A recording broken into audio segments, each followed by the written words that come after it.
Alléluia, béni soit notre Dieu. La gloire lui revient à lui seul. Béni soit notre Dieu.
Alléluia, mon Dieu, par quel amour tu paies un si grand prix.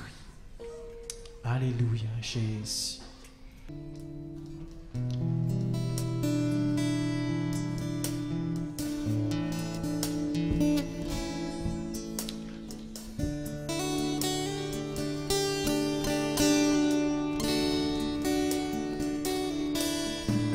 Mon Dieu,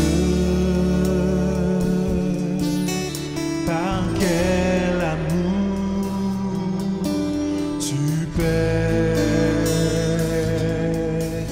un si grand prix pour moi,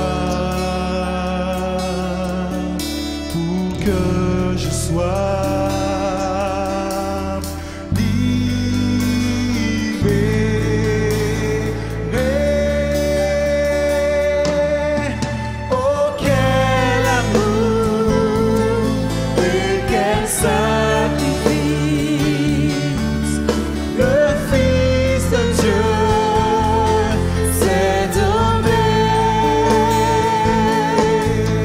pour moi il paie.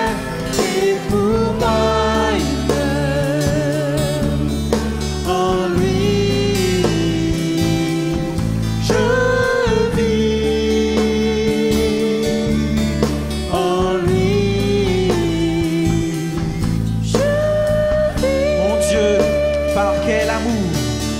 Mon Dieu, par quel amour tu fais ainsi compris pour moi, pour que je sois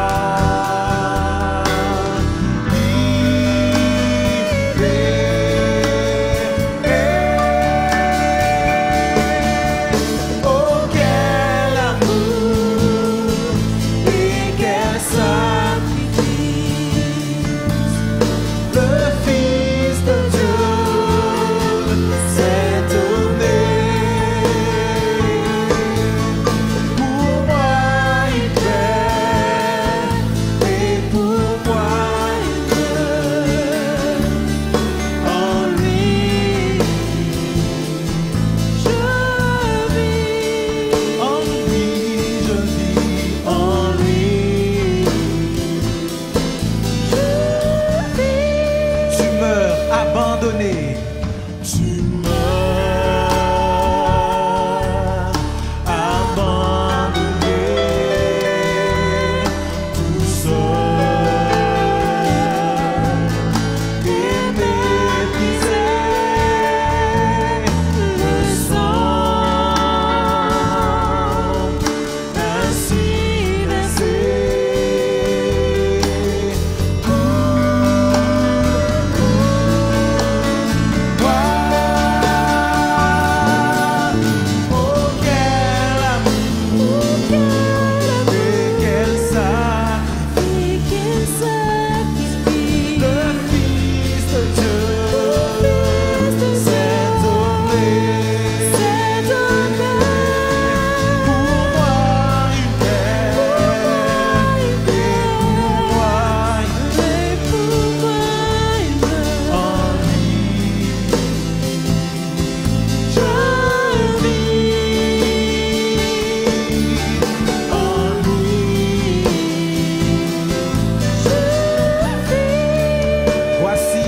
De Christ. Voici l'amour de Christ viendra comme un torrent, laver tout ton péché.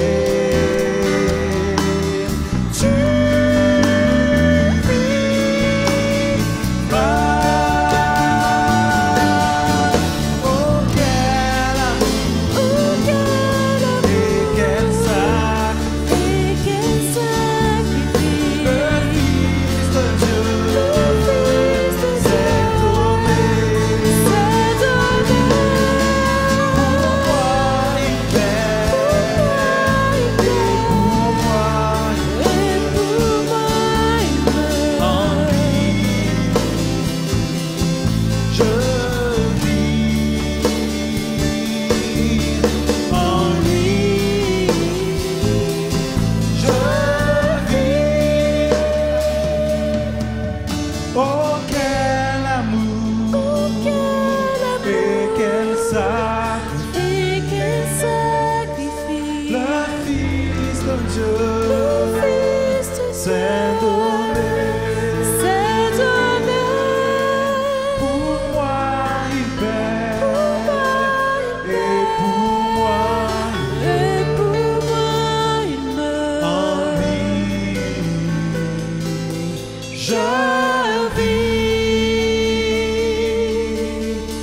En lui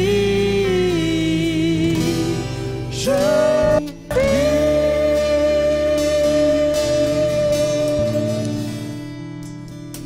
dans yon si moment comme ça, m'a chanté yon cantique d'amour pour Jésus. Oh, dans yon si moment comme ça, m'a chanté yon cantique d'amour pour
Alléluia.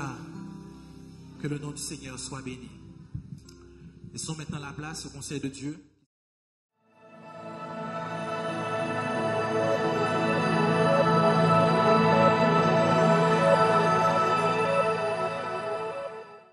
Bonjour, bien-aimés. Vous êtes heureux d'être dans ce lieu et sur les différents sites Radio Souffle de Vie, le site de la Fédération. Et peut-être que vous êtes sur YouTube. Vous voyez toute la créativité qui a été mise en œuvre par le comité pastoral pour que vous puissiez, en ce jour, être en la présence de Dieu. Vous n'êtes pas là pour assister à un spectacle ni pour entendre un audio, mais pour vraiment être en relation avec Dieu au travers de la parole. Et nous sommes heureux et contents de partager ce moment avec vous. Voilà, aujourd'hui, c'est un jour particulier, un jour où des hommes de différentes communes, des femmes, des enfants de différentes communes sont à l'écoute de la parole de Dieu. Alors, qu'est-ce que Dieu aujourd'hui a à nous dire? D'abord, j'ai quelque chose qui sort du cœur de Dieu pour vous. Et ce quelque chose, c'est une parole de Dieu. Et elle est celle-ci, que personne ne prenne ta couronne. Que personne ne prenne ta couronne. Alors pourquoi Dieu te dit aujourd'hui que personne ne prenne ta couronne? C'est parce que Dieu t'aime. Dieu t'aime et il veut, par son amour, t'amener à ouvrir ton cœur pour qu'il puisse agir dans ta vie. Il va te conduire aujourd'hui à avoir les yeux ouverts sur une attente qu'il a dans son cœur à ton égard. Et c'est pourquoi j'aimerais te dire que si tu vis des moments difficiles, et c'est peut-être le cas, si ta vie est éprouvée, si tu remarques que à chaque fois tu as de nouveaux obstacles, ne t'inquiète de rien. Dieu a un objectif pour toi. Dieu a un objectif pour que ta vie prenne une nouvelle dimension. Et nous comprendrons la raison, parce que tu dois fixer l'objectif que Dieu a en vue pour toi, être un chrétien restauré et victorieux, afin que personne ne prenne ta couronne. Alors, nous allons lire un passage dans le livre de l'Apocalypse, chapitre 3 et verset 10. Voilà ce qu'il est dit. « Parce que tu as gardé la parole de la persévérance en moi, je te garderai aussi à l'heure de la tentation qui va venir sur le monde entier, pour éprouver les habitants de la terre. » Je reprends, parce que tu as gardé la parole de la persévérance en moi, je te garderai à l'heure de la tentation qui va venir sur le monde pour éprouver les habitants de la terre. Dieu t'invite donc à la persévérance. À la persévérance, mais non pas dans de fausses consolations, non pas dans des certitudes qui ne sont pas fondées sur sa parole, mais il te demande d'avoir de la persévérance en une seule personne, en la personne de Jésus-Christ, qui est le seul habilité, le seul capable de te fortifier. Vous voyez qu'il dit ceci, « Je te garderai de l'heure de la tentation ». C'est que Dieu te fait une promesse. Il te fait la promesse de te garder de l'heure de la tentation, c'est-à-dire des séductions du monde, avec tout ce qui est avec, un monde chargé d'angoisse, un monde chargé d'incertitude, un monde chargé de souffrances morales, physiques et spirituelles. Donc Dieu te dit ceci, qu'il va faire en sorte de te permettre de vivre dans ces temps difficiles avec l'assurance qu'il ne t'abandonnera jamais, qu'il sera avec toi. Néanmoins, il fait un constat.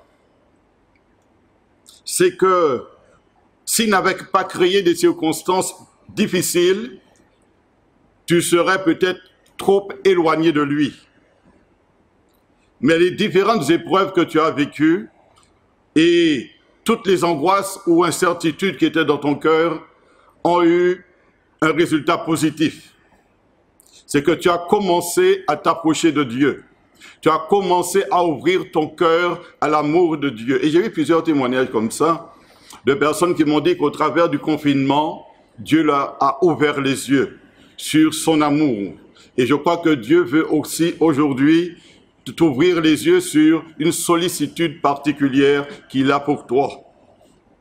Dieu est capable de susciter dans ta vie, comme il l'a déjà fait, un bouleversement pour que tu sois disponible, que tu sois prêt à le chercher, prêt à te mettre à son service, prêt à te consacrer entièrement à lui.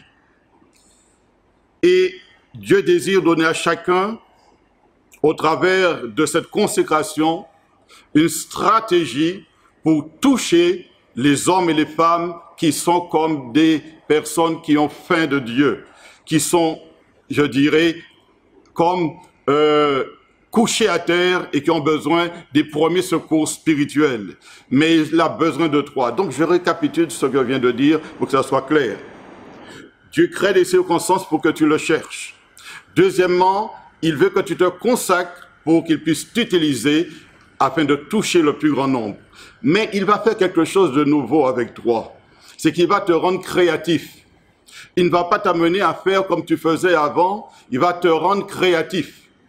Et l'Écriture nous dit que si nous manquons de sagesse, que nous la demandions à Dieu. Car aujourd'hui, nous ne pouvons plus utiliser la façon de faire d'avant. Tu ne pouvais plus dire oui, à l'occasion, je vais apporter un témoignage à mon collègue. Oui, quand j'irai de ma famille, je vais témoigner. Non, Dieu te demande plus aujourd'hui. Il te demande de recevoir un esprit créatif pour trouver un moyen différent de toucher des hommes et des femmes qui ne peuvent pas entendre l'évangile par les moyens ordinaires.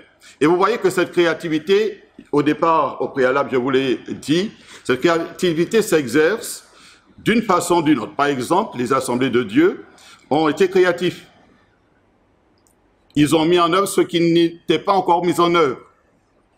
Et je crois que ce que Dieu fait au niveau pastoral, il veut le faire dans ta vie, individuellement. Tu dois dire, Seigneur, comment je peux être utilisé et que dois-je faire pour que le plus grand nombre entende parler de toi? Dieu met tout en œuvre pour sauver des âmes et pour faire des disciples. Et toi, tu es la bouche de Dieu et tu es son témoin. Ne t'inquiète pas des difficultés que tu rencontres, mais demande simplement à Dieu que ta vie serve à la gloire de son nom. Être créatif. Dieu te demande d'être créatif. Il te rend intelligent pour que tu puisses savoir quoi faire. Je connais des bien-aimés qui ont eu cette parole de Dieu qui leur a montré ce qu'ils devaient faire. Il y a une bien-aimée, justement, qui a senti dans son cœur qu'elle devait mettre à disposition des personnes âgées des paniers de légumes et de fruits. Une façon d'exprimer l'amour de Dieu. Ça, c'est ce que Dieu lui a demandé de faire. Mais à toi, Dieu peut te demander autre chose pour amener l'évangile là où il est inaccessible. Réfléchis. Dis au Seigneur de te parler. Il le fera, car c'est la volonté de Dieu que tu utilises ton intelligence. On ne met pas du vin nouveau dans de vieilles outres. L'Esprit de Dieu a besoin de cœurs ouverts pour recevoir de nouvelles méthodes, de nouvelles façons de faire. Mais chacune des méthodes que Dieu te donnera aura un seul moteur, l'amour de Dieu, l'amour pour les âmes, l'amour des perdus, l'amour que Dieu met dans ton cœur pour que tu ailles chercher ceux qui sont perdus. Alors, j'aimerais te dire aujourd'hui que Dieu, ayant cet objectif pour toi, a un programme de restauration. Car quand il te dit « je te garderai aussi de l'heure de la tentation », c'est qu'il veut te restaurer parallèlement.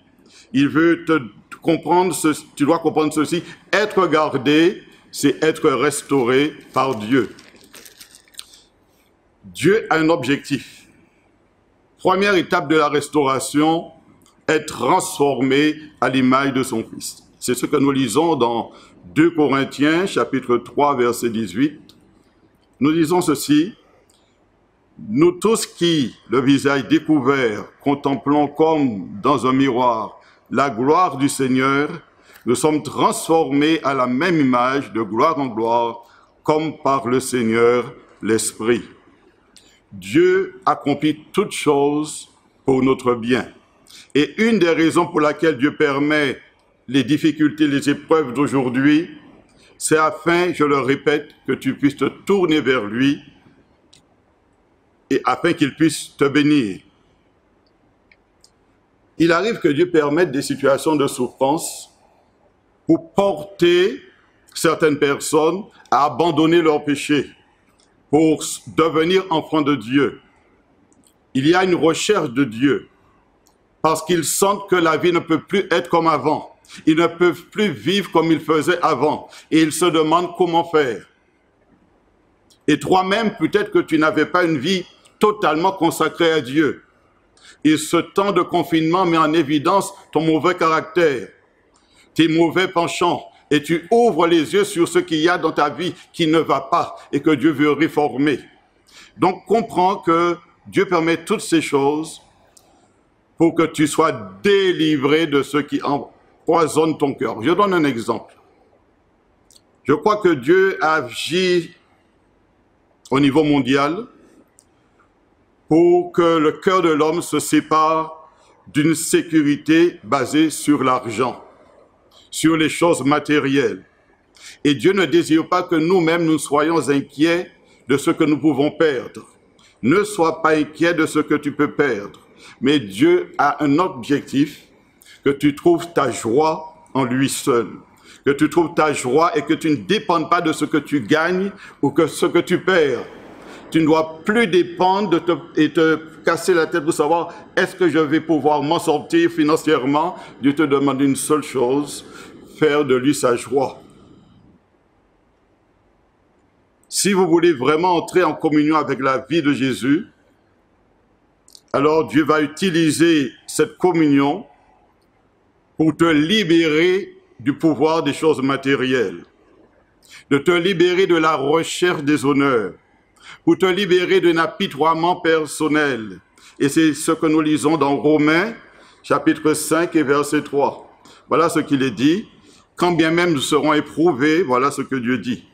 Bien plus, nous nous glorifions même des afflictions, sachant que l'affliction produit la persévérance, que la persévérance produit donc la victoire dans l'épreuve, et que cette victoire produit l'espérance.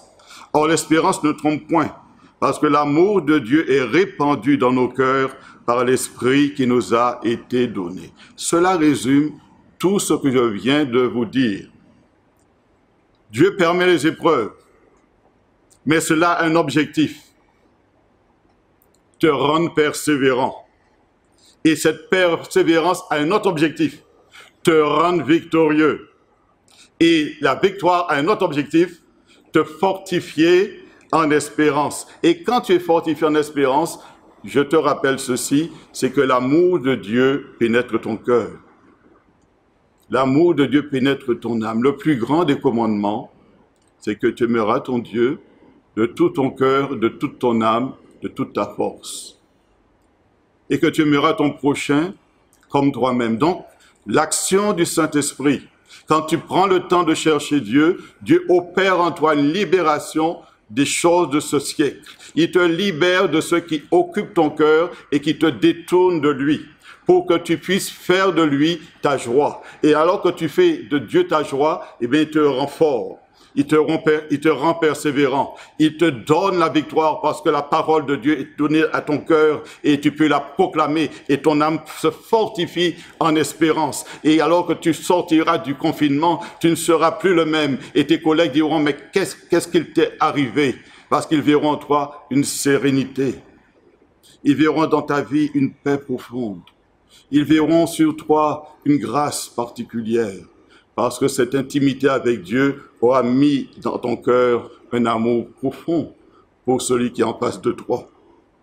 Alléluia. Donc, La vie chrétienne devient merveilleuse quand nous comprenons que le Père nous aime et qu'il prend soin de nous, comme il aime Jésus et qu'il prend soin de lui. Et j'aimerais t'inviter, dans le cadre d'une restauration, d'une transformation, à laisser ton cœur dire « Mon âme a soif de Dieu, mon âme a soif du Dieu vivant ». Si tu as cette soif, la Bible dit que tu seras rassasié. Il est écrit dans 1 Pierre, premier épître de Pierre, chapitre 5, verset 10. « Le Dieu de toute grâce, qui vous a appelés en Jésus-Christ à sa gloire éternelle, après que vous aurez souffert un peu de temps, vous perfectionnera lui-même, vous affermira, vous fortifiera et vous rendra inébranlable. » Donc nous voyons que cette intimité avec Dieu a un but de te garder de l'heure de la tentation. Comment? En te rendant plus fort, en te délivrant de ce qui occupe ton cœur et qui te détourne de ton amour pour lui. Et il te dit ceci, après que tu aurais souffert un peu de temps, il va te rendre parfait, il va te transformer à l'image de son Fils, il t'affermira, il te fortifiera, il te rendra inébranlable. Pourquoi? Parce que nous sommes dans l'heure de la tentation. C'est comme si, quand vous avez l'annonce d'un cyclone, vous renforcez votre sécurité, vous renforcez vos fenêtres, vous rendez votre maison plus fort. Mais Dieu sait que l'heure de la tentation est là. Et c'est pourquoi il désire que tu sois fort, rendu inébranlable. Mais pour ce faire, il faut que tu le laisses agir dans ta vie. Car Jésus a dit, sans moi, vous ne pouvez rien faire. Mais c'est lui qui va vous fortifier. C'est lui qui va vous rendre inébranlable. D'où le fait d'entrer dans le lieu secret pour le chercher. Et la Bible dit que là, Dieu te le rendra. Ce n'est plus la peine de te laisser troubler par ce que tu entends, ce que tu vois. Mais tu dois dire, Seigneur, je veux te faire confiance. Car la restauration, c'est aussi la restauration de la confiance. Je veux te faire confiance. Je ne vais pas laisser mon âme se laisser perturbée par les informations, mais je garde les yeux fixés sur celui qui est le rémunérateur de ceux qui le cherchent. D'où le fait que il est important de faire comme le prophète Ésaïe, qui vivait dans une société qui était bouleversée parce qu'elle avait été l'objet du jugement de Dieu. Et malgré cela, les hommes ne se tournaient pas vers Dieu. Mais lui, dans cette intimité qu'il avait avec Dieu, dans cette relation directe qu'il a avec le ciel, et je t'invite à avoir cette même intimité et cette même relation, il dit quelque chose d'important que nous allons voir dans le prophète Ésaïe, chapitre 26 et verset 3. Qu'est-ce que nous lisons? À celui qui est ferme dans ses sentiments, tu assures la paix. La paix parce qu'il se confie en toi. Confiez-vous en l'Éternel à perpétuité, dit la parole, car l'Éternel est le rocher des siècles. Ce n'est pas parce que la terre est bouleversée que ton cœur doit être bouleversé. Ce n'est pas parce que la terre ne sait plus à quoi s'en tenir que toi-même tu dois te laisser entraîner par ce courant. Toi, tu es fondé sous le rocher des siècles, Jésus. Et ton cœur ne regarde pas nécessairement à ce que tu vois, mais à ce que Dieu est. Celui qui tient l'univers dans ses mains. Celui qui tient l'histoire des hommes dans sa main. Celui qui fait concourir toutes choses au bien de ceux qui aiment Dieu. Alors ta part, c'est simplement de dire, Seigneur, mon âme a soif de toi. Mon âme a soif de toi, mon corps te désire. Comment pourras-tu résister à l'heure de la tentation, si Dieu ne te fortifie pas, si Dieu ne te restaure pas? Et puis, il y a un point que j'aimerais aborder, car après avoir montré l'importance de l'intimité avec Dieu et de la confiance en Dieu, il y a un point qui est important. C'est que certains souffrent de blessures intérieures. Or, ces blessures du passé sont des portes ouvertes aux tentateurs et aussi aux angoisses.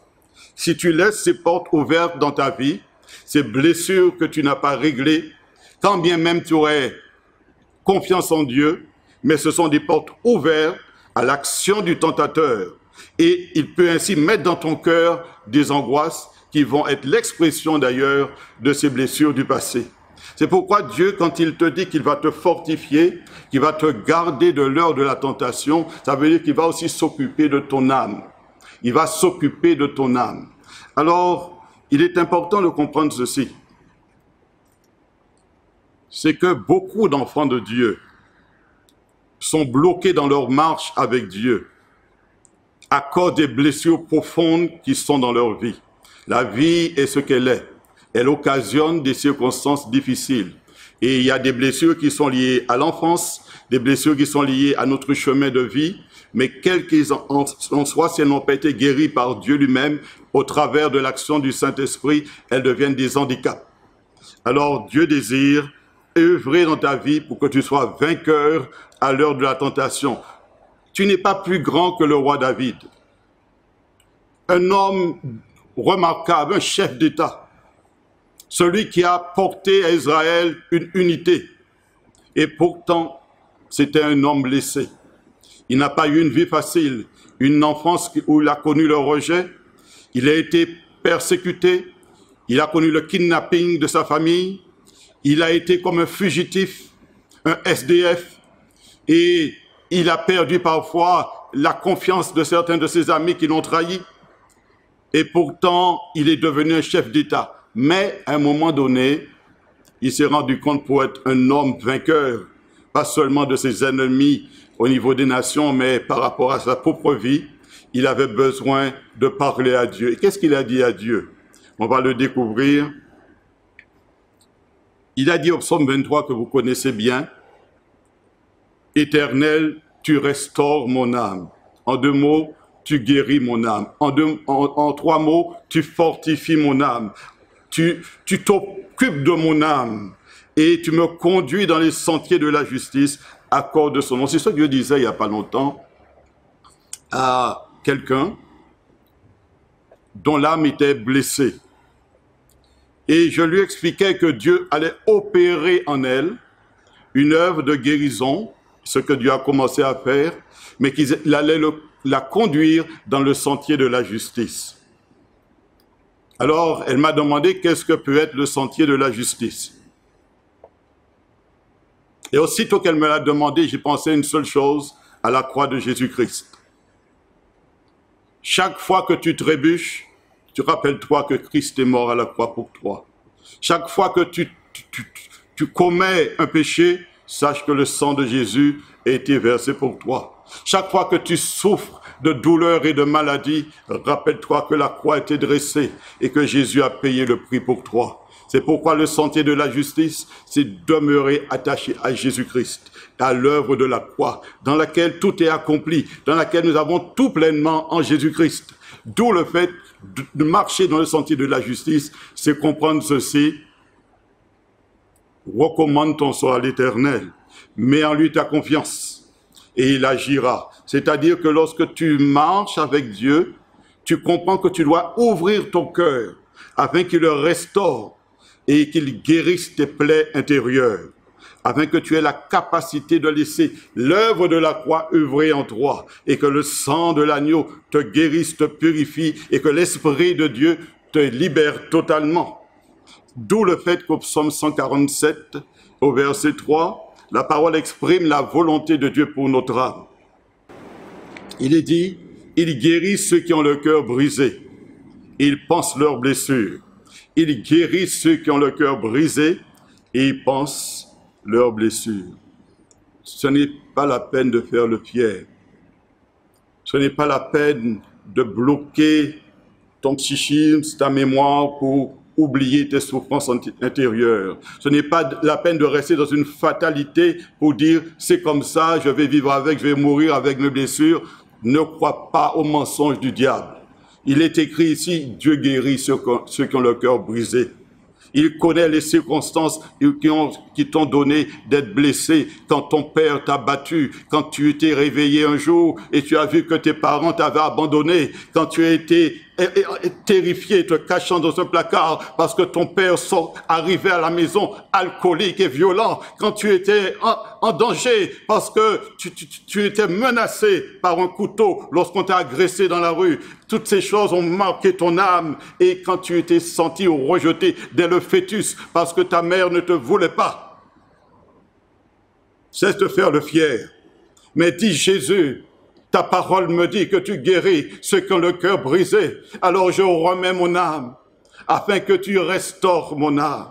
Alors Dieu te donne 3 pas sur le chemin de la guérison de ton âme. Et nous le découvrons dans l'évangile de Matthieu, chapitre 11, versets 28 et 29. L'évangile est très simple. Souvent c'est nous qui compliquons la parole de Dieu. L'évangile est très simple et gardons un cœur d'enfant. Si tu veux rentrer dans le domaine de la guérison, tu as besoin d'avoir un cœur d'enfant pour que l'Esprit de Dieu te parle et que tu laisses l'Esprit ressurgir des souvenirs douloureux pour que la grâce de Dieu puisse guérir cette plaie.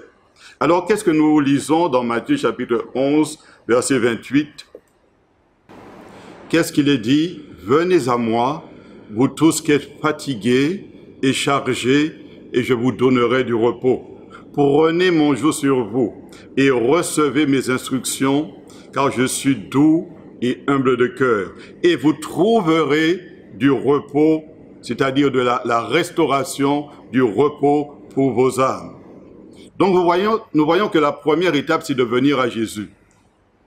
De venir à Jésus, et Dieu nous invite à venir à lui. Garder la parole de la persévérance, c'est persévérer dans le fait que l'on recherche le Seigneur pour être plus fort. Jésus t'attend les bras ouverts. Il te demande de venir à lui. Et si tu ne le connais pas encore, alors n'hésite pas à l'invoquer. Quiconque invoquera le nom du Seigneur sera sauvé. Et lorsque tu invoques son nom, il vient avec son esprit te donner la vie et la vie éternelle. Venez à Jésus. Pourquoi venir à Jésus? Parce que tu as besoin d'être pardonné.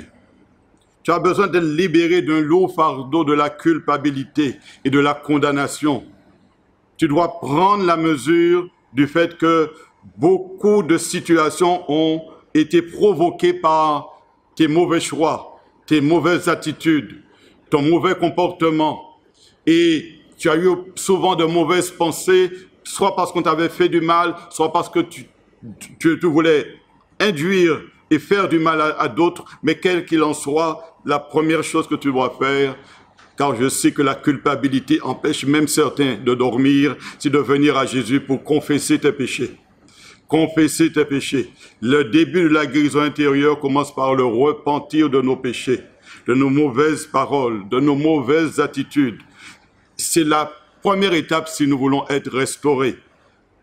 Tu dois être honnête avec toi-même. Tu dois reconnaître tes mauvaises actions, tes mauvaises pensées, et afin de les confesser au Seigneur Jésus, afin qu'il puisse te purifier. Rappelle-toi de marcher dans le sentier de la justice, de laisser la croix être à l'œuvre dans ta vie, et de laisser la grâce te purifier de toute iniquité. De même que dans le processus de guérison, il est nécessaire que tu pardonnes à ceux qui t'ont offensé, maltraité, agressé.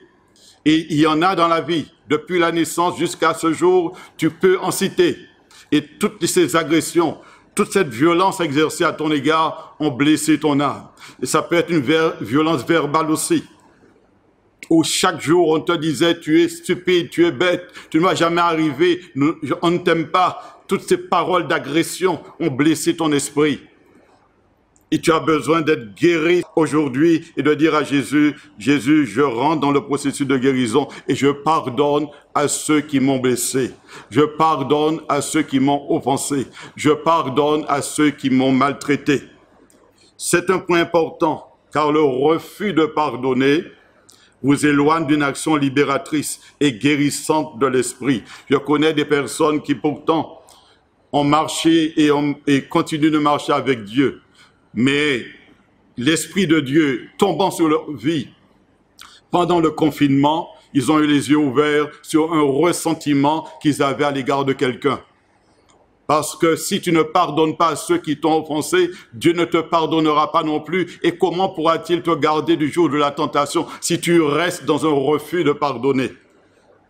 Si tu ne sens pas la force de le faire, confesse-le à Dieu. Dis, Seigneur, je ne me sens pas la force à te dire, ah oui, je vais te dire pourquoi tu ne te sens pas capable de pardonner. Parce qu'il y a en toi une blessure qui n'a pas encore été guérie, parce que tu n'as pas reconnu que tu avais souffert. Tu n'as pas reconnu toutes les mauvaises pensées qui avaient surgi à ce moment-là, et tu n'avais pas laissé le sang de Jésus te purifier. Mais lorsque Dieu t'ouvre les yeux, alors tu fais les démarches que l'Esprit de Dieu te dit, car il t'a dit, je t'instruirai, je te montrerai la voie que tu dois suivre. Écoute l'action du Saint-Esprit. Écoute ce que l'Esprit met dans ton cœur. S'il te rappelle un fait, une situation, une personne qui t'a blessé, alors ne fais pas comme si c'est pas grave. Accepte de laisser l'Esprit de Dieu opérer au plus profond de toi pour que tu sois libéré. Car il est dit ceci dans Matthieu chapitre 6 verset 14. Si vous pardonnez aux hommes leurs offenses, votre Père vous pardonnera aussi. Mais si vous ne pardonnez pas aux hommes, votre Père ne vous pardonnera pas non plus vos offenses. Vous devez venir donc à Jésus comme le Sauveur, celui qui délivre du péché, celui qui pardonne le péché et qui nous invite parce qu'il nous a fait grâce, parce qu'il a exercé sa miséricorde, parce qu'à la croix il a payé un prix immense, parce qu'il a démontré que l'amour consiste à ne pas regarder à son intérêt, mais à se donner pour l'autre. Alors il te demande de remettre la dette, de remettre la charge, de remettre à cette personne sa liberté en lui pardonnant sa faute. Ça ne veut pas dire que selon la gravité de la faute, ça ne mérite pas un acte de justice. Mais Dieu te demande de ne plus avoir du ressentiment et te libérer par rapport à cette personne quant à ton cœur et tes sentiments. Donc le premier pas doit être totalement accompli pour que le deuxième pas soit possible. Et le deuxième pas, qui est aussi associé au troisième pas, c'est prendre son joug et recevoir ses instructions. Le joug de Christ représente son contrôle sur notre vie.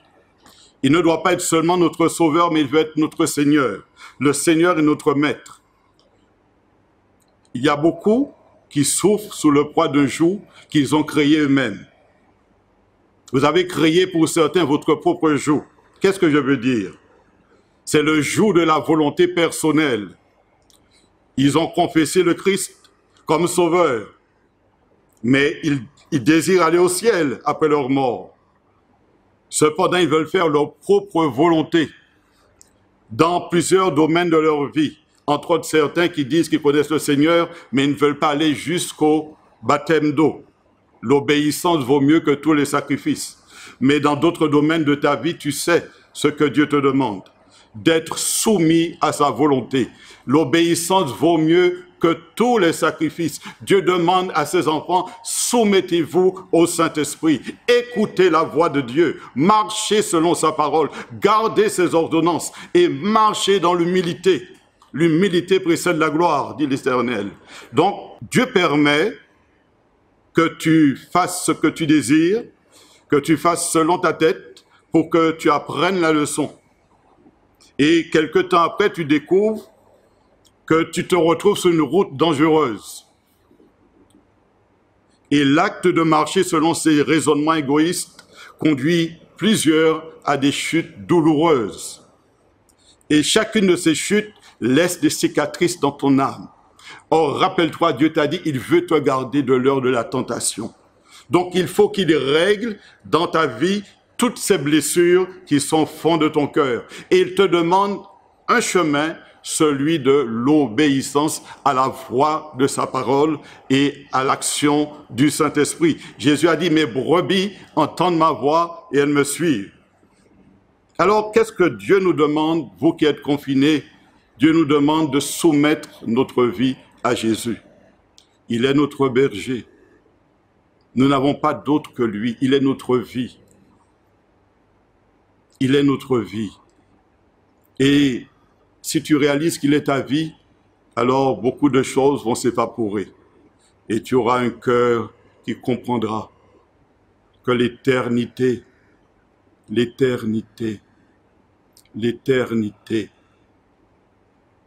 c'est d'avoir un cœur rempli de Christ.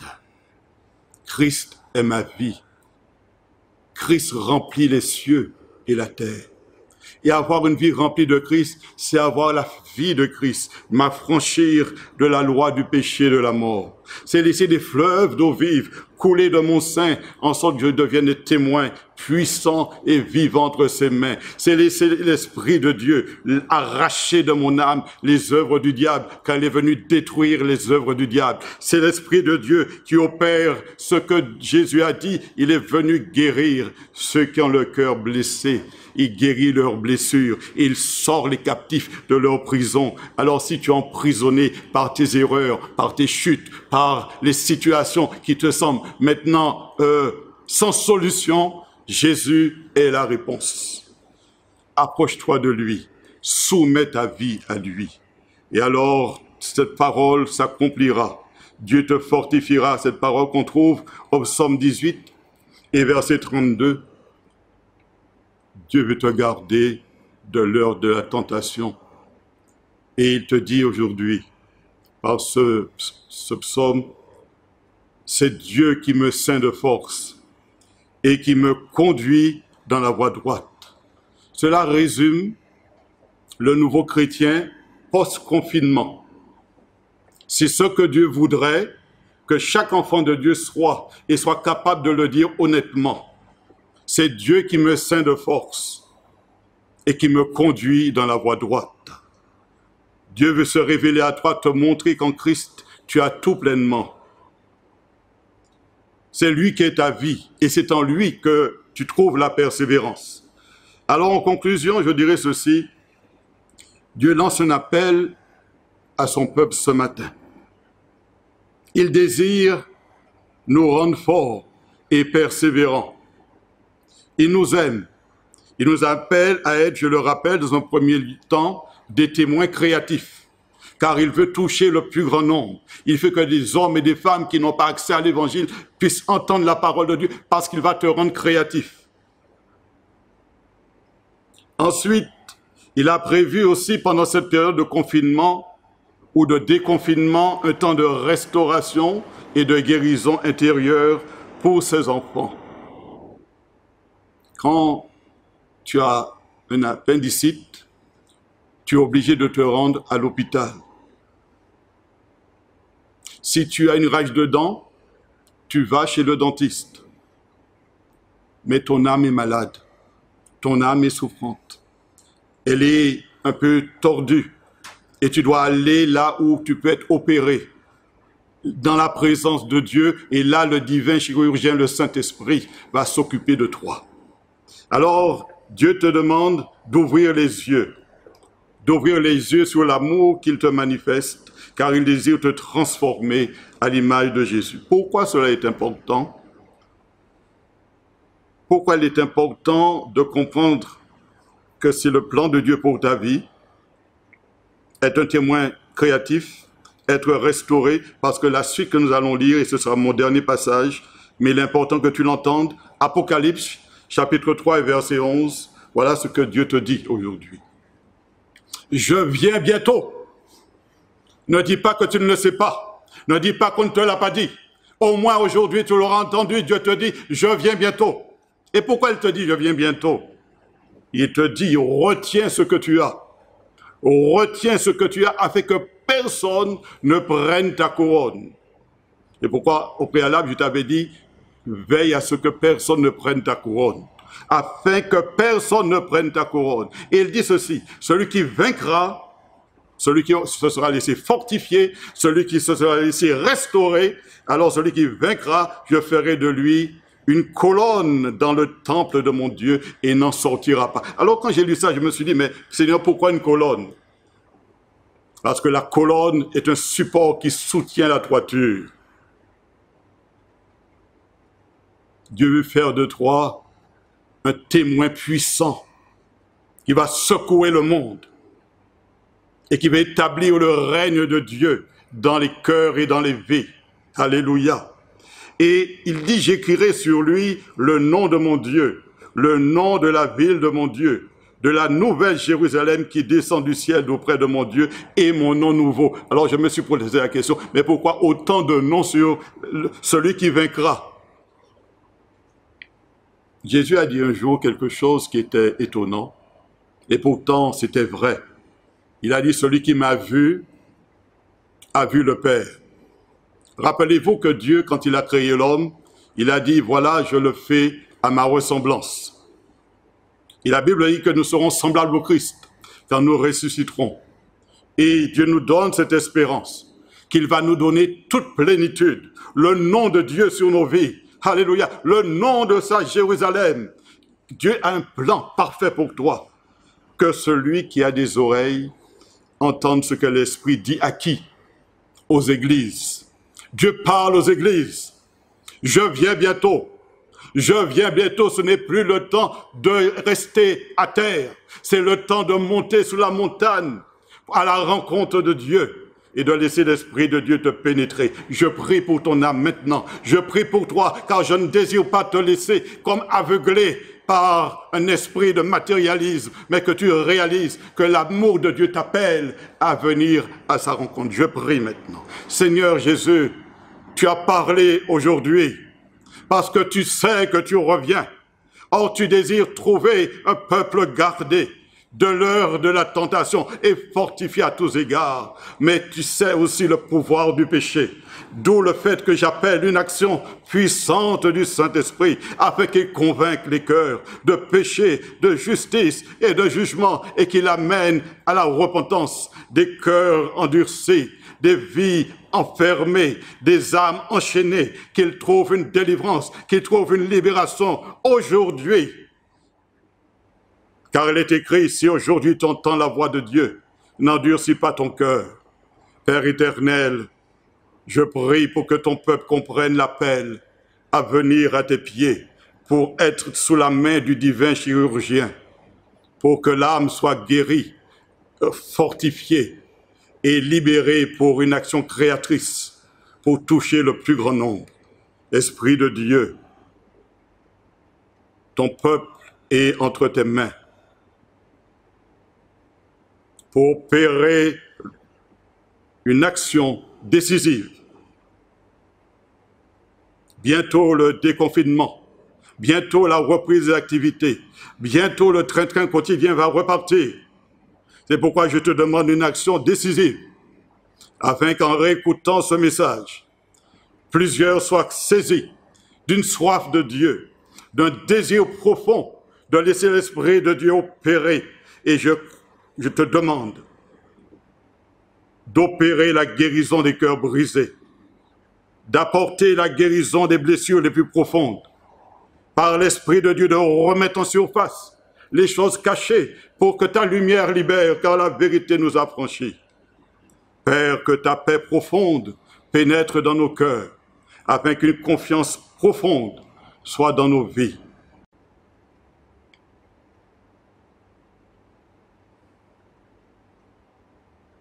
N'as-tu pas dit, laissez venir à moi les petits enfants? C'est pourquoi je prie pour les enfants, afin qu'eux-mêmes puissent avoir faim de Dieu et soif de Dieu. Seigneur, tu n'as pas méprisé l'âge de Samuel quand tu l'as appelé. Je te prie de faire retentir ta voix dans le cœur de nos enfants, dans le cœur de cette génération qui ne connaît pas Dieu, afin qu'ils se tournent vers toi et qu'ils te servent aussi. Et je te dis merci, Père, et ce, dans le nom de Jésus. Amen. Que Dieu vous bénisse et soyez forts, fortifiés par la grâce de Dieu. Alléluia. Que le nom du Seigneur soit béni. Gloire, gloire, gloire à Dieu.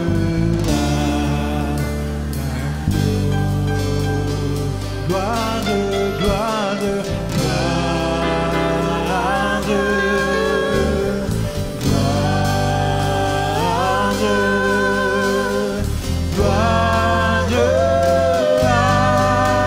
à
Béni soit notre Dieu. La gloire lui revient à lui seul.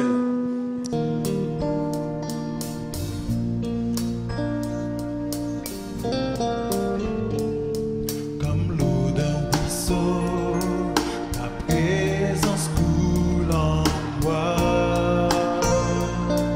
Comme un courant d'eau, ta paix remplit mon cœur. Ta confiance m'inonde, ta présence me remplit. Ton esprit est là. Me laissant bercer par tes vagues d'amour, je suis emporté. Je viens, je viens, je viens vers toi, mon Père. Je viens vers toi, Papa. Tel que je suis, je viens vers toi pour me blottir dans tes bras d'amour, tes bras d'amour. Comme l'eau d'un ruisseau, ta présence coule en moi. Comme un courant d'eau, ta paix remplit mon cœur. Ta confiance m'inonde, ta présence me remplit. Ton esprit est là, je n'en doute pas. Me laissant bercer par tes vagues d'amour, je suis emporté dans ton courant. Je viens vers toi,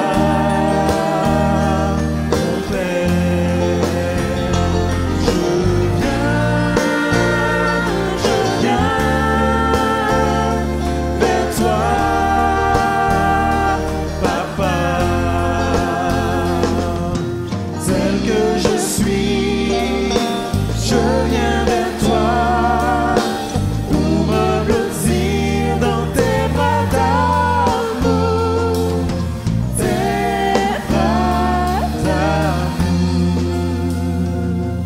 Comme l'eau d'un ruisseau, ta présence coule en moi. Comme un courant d'eau, ta paix remplit mon cœur. Ta confiance m'inonde, ta présence me remplit. Ton esprit, Seigneur, est là, je n'en doute pas. Me laissant bercer par tes vagues d'amour, je suis emporté. Je viens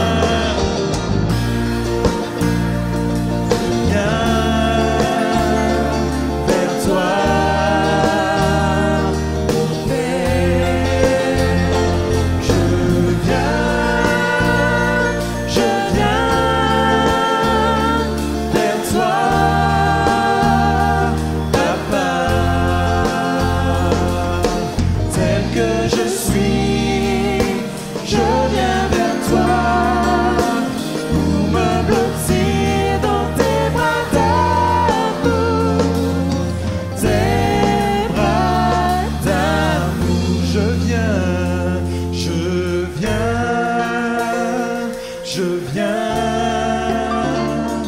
vers toi, mon Père. Je viens vers toi, Papa. Tel que je suis, je viens vers toi pour me blottir dans tes bras d'amour. Tel que je suis, tel que je suis, Tel que je suis,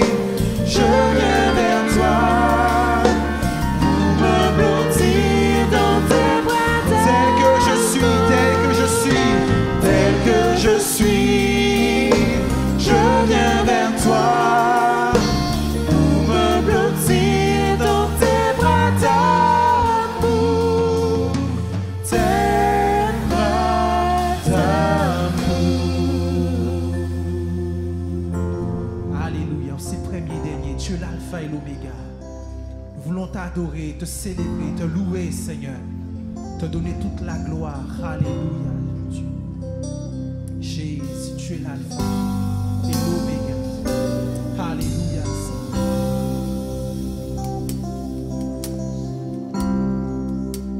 Tu es l'alpha et l'oméga. Nous t'adorons. Tu es dit,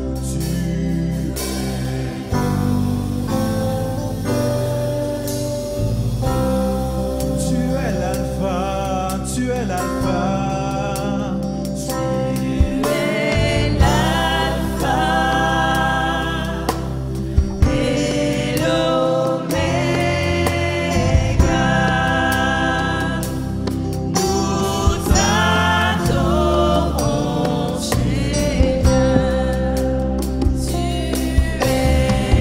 Tu es l'alpha, encore une fois.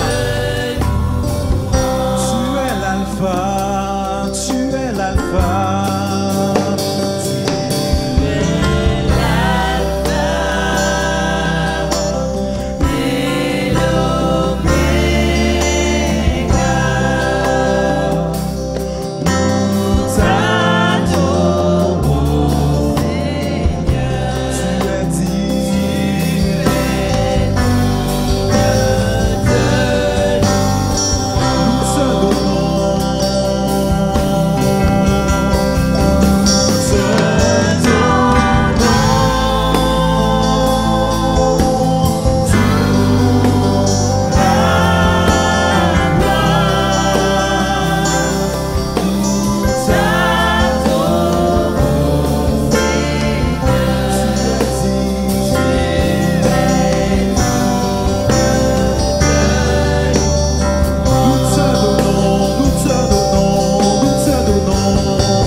levons nos voix encore, nous te donnons, nous te donnons, nous te donnons, nous te donnons, nous te donnons.